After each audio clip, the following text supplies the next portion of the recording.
following segment may sound to you like science fantasy, because I know that many others had the same reaction upon hearing it. Some even suggested it might be a possible false memory originating from hearing it somewhere or reading it in someone's book. I critically wondered about this issue myself. However, when two people experience the same thing, it can mean that we are onto something really important and very significant. When you observe a horse race with other spectators, you consider it as an experience of reality, for it is happening. It also shows you that you are there, and you are real. There is no need to prove its authenticity. If you take your partner to a venue where you enjoy a concert, you consider it in the same light. Shared realities point the way towards validity of the experience and are therefore considered real beyond a shadow of doubt. It is like sharing a moment, enjoying cups of coffee with your friend, or listening to an orchestral performance. One needs to have the experience repeated to be absolutely certain of its legitimacy. When you experience something on your own, telling your friends about it, that could easily be considered a dream, although it is real to you. But this following story is what Magda and I have experienced together, and no matter how bizarre it may sound, I am willing to share it with you, for it has left its imprint within my memory so strongly that I still remember it in detail. What you are about to discover is just like those previous occasions I mentioned, and it may be amusing or even worrying for the reader. I'm hoping, however, that it is more entertaining for you than perhaps judging the situation as being only a story created by a creative mind. It may also have a familiar aspect to it, for it is unique and true, as far as I am concerned. I have experienced it personally. Let me emphasize that I am educated in psychology, therefore keenly interested in dreams and fantasies to analyze the meanings behind them, not in an occult sense, but psychologically in regard to what mental conditions they may point to. Usually, traumas people suffer or inhibitions they may be trying to overcome can be comfortably studied through dream analysis. However, my story is certainly different. Take note that I am not influenced by it, nor is my mental state the side effect of a dream. I support dream therapy, for it can be very therapeutic and help uncover hidden secrets, which can assist the patient overcome his or her fears and indecisions. This segment of my story is beyond dreaming, and certainly beyond imagination. One evening, after spending some time with the Strohbachs, reading Bible passages, we engaged in debating issues related to the existence of so-called aliens and some of the abduction cases. After cups of tea and cakes, we made our way home, arriving at around 9 p.m. It was a cold, wintry evening.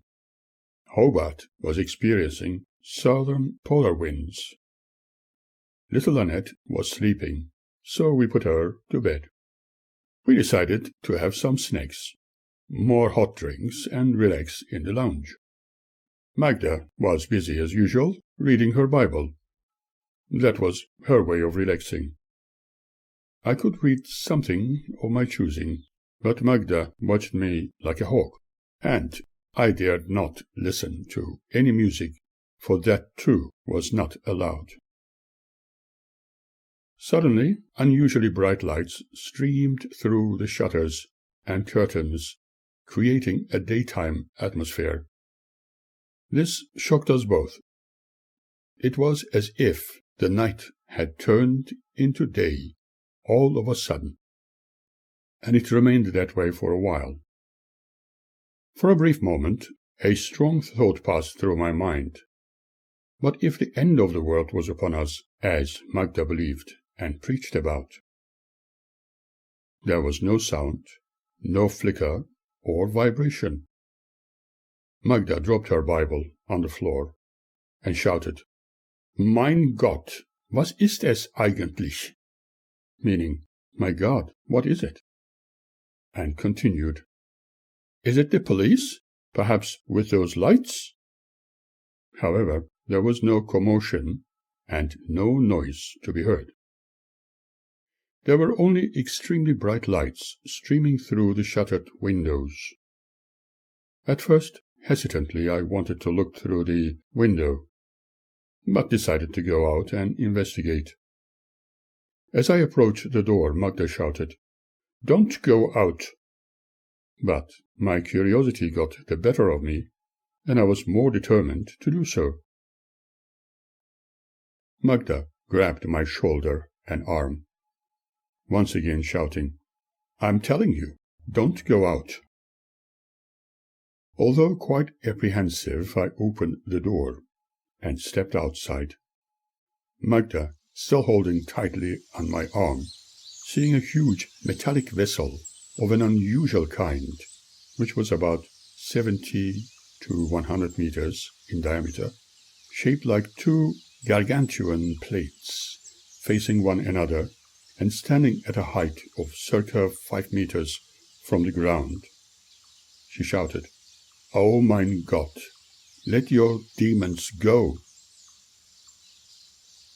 Still painfully clutching my arm and trying to pull me back inside, she exclaimed, "With all those demonic books you are reading, this is what happens. Oh mein Gott." Then she started to pray loudly to Jehovah for divine protection from evil, while shaking in angst and extreme fear. I tried to hug and calm her down, but she pushed me away and shouted again to get rid of my demons. This vessel, the unusual craft, whatever you may desire to call it, looked as if it was suspended on some kind of tripod legs.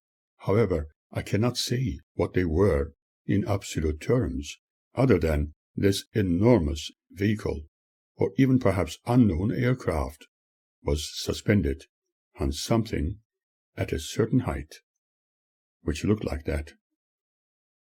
From its center underneath extended an escalator-like extension, and there were 3 tall figures floating or even gliding down until they were at the ground level, right in front of us at a short distance.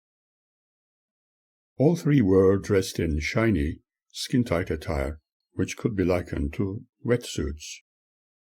They were not any different than humans we are accustomed to seeing, only taller and perhaps more handsome. They were extremely polite, gentle, and harmless-looking people, and I could not sense any hostility from them. I was calmed with that. The one in the center was the tallest, and spoke in a melodic male voice as he said, "Here we are, Suren. Finally, we came as promised, when last time we met." But I could not say whether his lips moved. Other than being spellbound, I was yet to comprehend what it all meant, and what was promised, and when. I thought that I had probably forgotten all about it, and they must have met me before, and likewise I must have known them some time ago, but I could not place any memory of it anywhere within my mind at the time. Suddenly, I became aware of Magda shouting hysterically, "Let your demons go! Oh God, this is evil! This is evil!" but I could not sense anything evil about these gentle people. Another person extended his arm and held a thin object resembling a pen, from which came a faint blue light from its tip, extending to Magda's forehead, and with that she was immediately calmed. I had never seen anything so extraordinary before, and seeing Magda suddenly quieted was magical. You can imagine how I felt, especially when I heard a voice speaking right inside my head. It was loud and very clear, as if I was listening to a pair of headphones. It said, "Do not unduly concern yourself. There will be no side effects after this. She will be calm and relaxed, and there will be no adverse effect on her body or her mind or her head." Yet another voice spoke in my head, saying, she might later consider the experience as a dream. "But what about me?" I asked. "Am I also dreaming?" The answer was almost immediate. "Dear friend, you are wide awake and are not sleeping." I asked, "But what about the child?" and was told not to worry about the baby, as she was going to be perfectly all right. Normally, neither I nor Magda would leave the sleeping baby alone at home without supervision, and in fact I thought Magda would prefer to stay home, but she had already closed the door. Still holding onto my arm and nearly burying her nails into my skin, she stood motionless. They invited us to follow them into the main body of the craft. Magda did not resist going in with me, while the voice repeatedly assured me that baby Annette was going to be all right. Although I could not oppose to such a wonderful occasion, I was surprised to see Magda not resisting this invitation. When we were inside, the opening under our feet closed, as if it had never existed, and as we emerged from an oblong portal into the interior, a few other people got my attention, as they were the friendliest people I had ever seen. The neighbors' dogs were no longer audible, and we were no longer hearing the sounds of distant traffic. The air was as fresh as one would experience in a beautiful forest, with a lovely brooklet somewhere in the middle. There was a diffused and pleasant light all over, and we were ushered to very soft cushioned seats under a half-spherical dome. In the center of this auditorium, a cylindrical bench extended from the floor, that is, if one could call it a floor. That bench looked as if it was made of solid glass, and had many signs and emblems within and on its top surface. They glowed in various rainbow colors, and were very pleasing to the eye. I noticed spherical transparent objects floating around the ceiling area of the dome's interior, and one or two largish ones just above the cylindrical structure, which I thought was a control mechanism for certain navigational operations. However, I knew that the whole craft was controlled by thought. Remember, I'm only interpreting what I saw in a way to make it easier to describe. Suddenly, one of the glass orbs above this control bench hovered in alignment with it, and its size enlarged. Now I was unsure about its real nature. For a moment I thought that it could not have been a physical object, yet it looked so real, as if it was physical. Since the technologies used here were beyond my knowledge, I did not want to question it. Instead, I was going to observe, and to a certain extent enjoy the experience. My interpretation of Magda's silent expression was, like, "It is fascinating, but let me wake up from this dream. Just like everybody else, we were observing 3D images. There were 8 other people present and were clothed in metallic-looking, skin-tight material. The lighting in this extraordinary environment was a little less intense, and based on the color range of warm white and pink. When more images started to appear in those orbs, the environmental lights were dimmed, while all eyes were fixed upon those images within orbs, floating or suspended in mid-air. I was aware of very pleasant and very soft musical tunes, which were not present before. Even Magda was perfectly calm and gazing upon those images. The experience was mesmerizing. Now we were observing our dwelling as we stood in front of it, and the light in the house was left on. We noticed a visual movement of floating gently upwards, and after a short while our dwelling appeared like in a bird's view. Obviously, we were now above the rooftop, and Sister Kurdovik's home likewise came into view. Within a few seconds we became aware of the streets in our neighborhood. The trees, the streetlights, and a few cars came into view. Then we began to gaze upon Mount Wellington and the bay, and the city of Hobart, with fluffy cloud cover over it, became visible. Although it was night, the light from the moon was just enough to see the features of the land, the vegetation, and the buildings down below. We kept gazing upon those extraordinary orbs, and became aware of other townships distancing from us, giving way to a map-like complete picture of the whole island of Tasmania. There was not the slightest discomfort during this very rapid flight, and we started to see the entire bay between Tasmania and the coast of Victoria. Even under partial cloud cover, the lights of Melbourne City were clearly evident. As we distanced further, we were able to see the lights of other cities and towns spread all around. Sydney looked the brightest.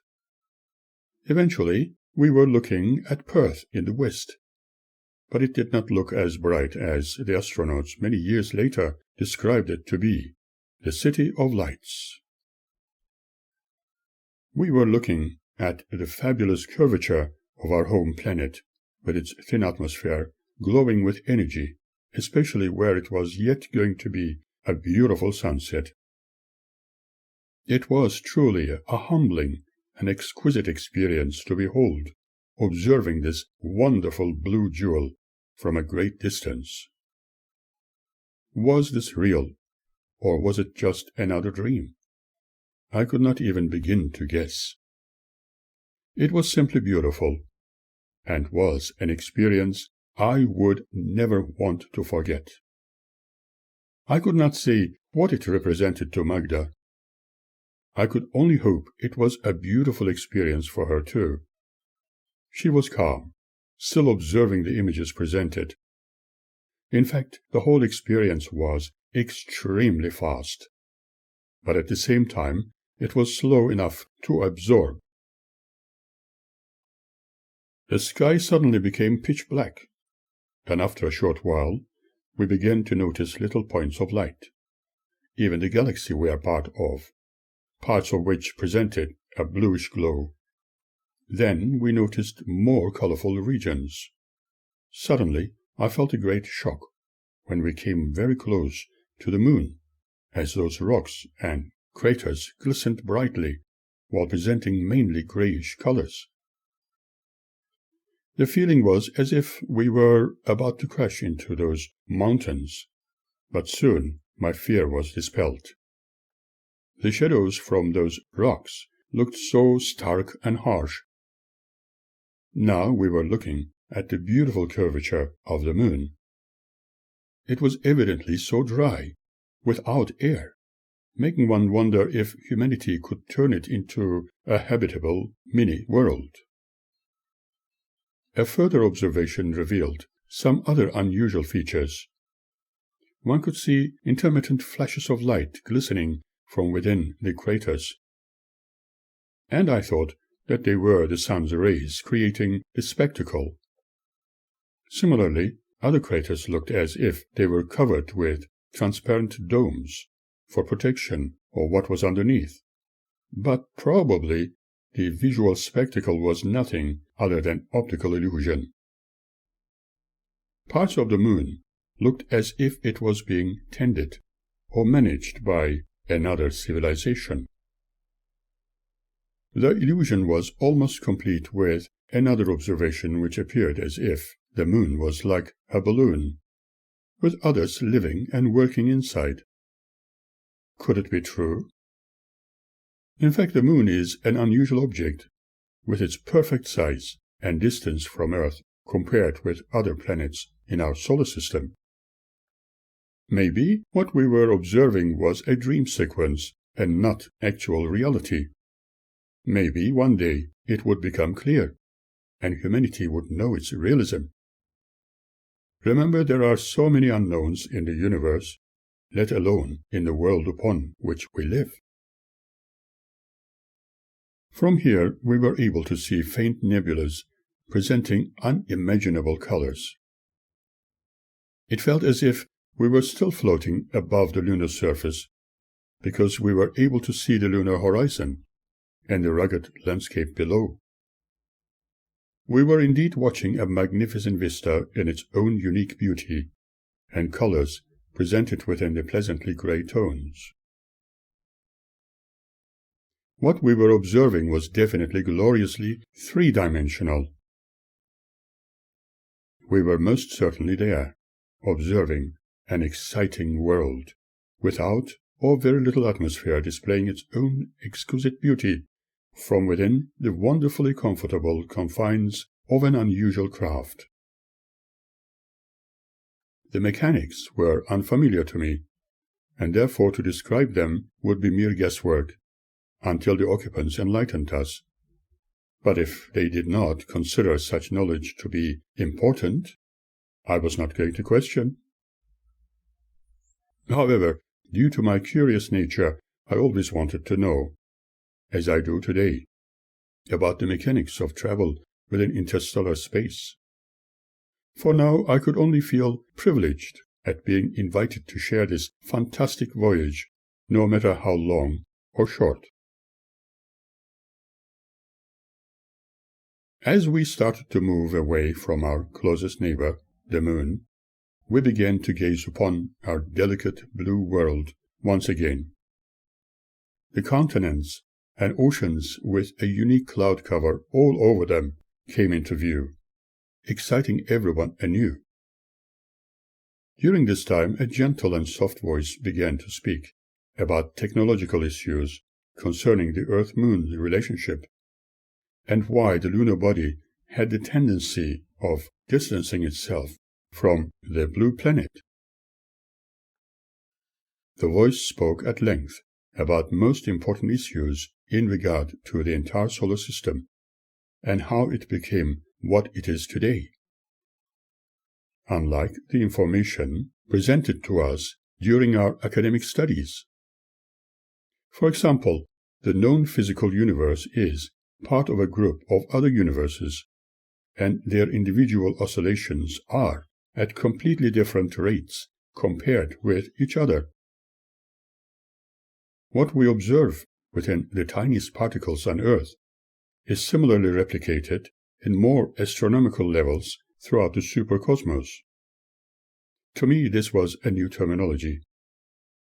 The solar system we are familiar with is a collection of elements from all corners of one universe. And as the heavier elements attracted smaller ones, the whole system is affected by the oscillating nature of the universe. All other universes followed similar patterns. Within those individual universes, there are different natural laws, which no science or philosophies on Earth have ever considered.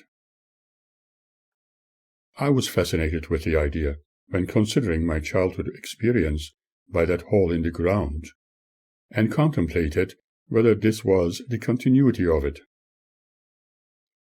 The environment looked so familiar, as if I had been here a number of times before, and everyone was very friendly, creating the impression that we had known each other from ages ago. I could easily declare that everybody within this place were extremely trustworthy, happy and lovingly accepting one another. It was far too real to be just a dream. As I pondered on this issue, another guest looked in my direction, explaining that there were technologies involved here which were obviously unfamiliar to us, but again his lips did not move. Then he continued, saying that one could eventually become more accustomed, and this was not one of those once-only occasions. It was happening in a three-dimensional reality. I did not need to doubt anything anymore. Instead, enjoy the experience. Astounded, I wanted to question why such a privilege, and the answer came almost immediately. It is a matter of trust, dear friend. There is a great need for those whom we can completely trust, those who would not change what is spoken. The average human mind tends to change what is said or shown according to their own passions, and the time passing between the actual event and the time of verbal transfer unto others causes minor alterations. We also need to be vigilant about interpretations from one language to another. It has always been my habit to jot down notes about things told to me as soon as possible in a notebook or on a piece of paper, with the aim of remembering everything later when needed. But at the time, I did not have the luxury of having a pen and piece of paper, nor any recording device with me. Even some of my dreams needed to be written down while they were fresh in my mind, for I wanted to analyze the meanings behind them later, knowing some of them could point to physical or even psychological anomalies. Similarly, I also jotted my memories down soon after this eventful experience. Here I am, utilizing my notes of yesteryear, and it is as if I am reliving the experience. Going back to the unique occasion, there was still a soupçon of fear in my heart, making me wonder, if I talked about my experiences to friends, what they would think of me. Would they consider me having dreamt the whole thing? Would they perhaps attribute all those things I told them as great imagination on my part? Would they think of me having lost my mind, perhaps? How, indeed, could I tell them anything? I was sure that there would be some who believed me, or at least listened to me. I hoped that they would not think of me telling them lies, as my wife always considered, cautioning me about the great powers of the devil, who apparently could create images, making people believe in lies as truth. I was certain that this was not an hallucination, nor was I going mad. Normally, I chose never to talk about things like this to anybody, but in this instance, I could not see any reason why I had to hide it any longer. Besides, Magda was also with me, experiencing the same, but her interpretation of the event would be different to mine, due to her superstitious, but also personalized belief. We gazed further upon this magnificent and awe-inspiring vista, expanding into eternity in front of our physical eyes. Then, once again, we heard a commentary, and I was told, "You will know when and to whom to talk about these issues. Your scientists upon your world will become more tolerant towards outlandish ideas as they embrace new ways of thinking." When another general discussion ensued, we talked about a universal plan, and some of us humans were elected but never forced to talk about any of the issues raised, or obliged to organize programs dealing with man's folly and their repeating history, or the future of Earth and humanity. We debated issues surrounding humanity and their leaning towards mythological beliefs, leading the way to intellectual darkness. On one side, they were evolving scientifically and technologically, while on the other, they were going towards religious intolerance against each other, causing wars and destruction of life, and therefore it was becoming an intolerable concern. If the people of Earth were freed from organized control mechanisms under the banner of religion, they could hopefully advance. When the bondage is broken, and there are no restrictive ties to any dogma, their sciences would flourish, assisting them to lead healthier, happier, and longer lives. The current human lifespan was cut short due to their psychological makeup, under the control of multiple beliefs they had created throughout the centuries, and their mistreatment of nature around them, poisoning the air they must breathe, and the water they must drink. They have put more emphasis to their belief systems of darkness and their war efforts than discovering and inventing ways to eliminate the harmful effects of those poisons. Humanity was not advancing, but slowing down to a deadly halt with their progression due to the organized control systems and superstitions they adhered to. There was mention of the following considerations in regard to humanity's progression. Anything that contributes to pain, depression, and suffering is not good for anyone. This is why medicine and psychology were born. These sciences are here and with us to stay, ever advanced, ever progressive, and ever ready to make the broken whole again.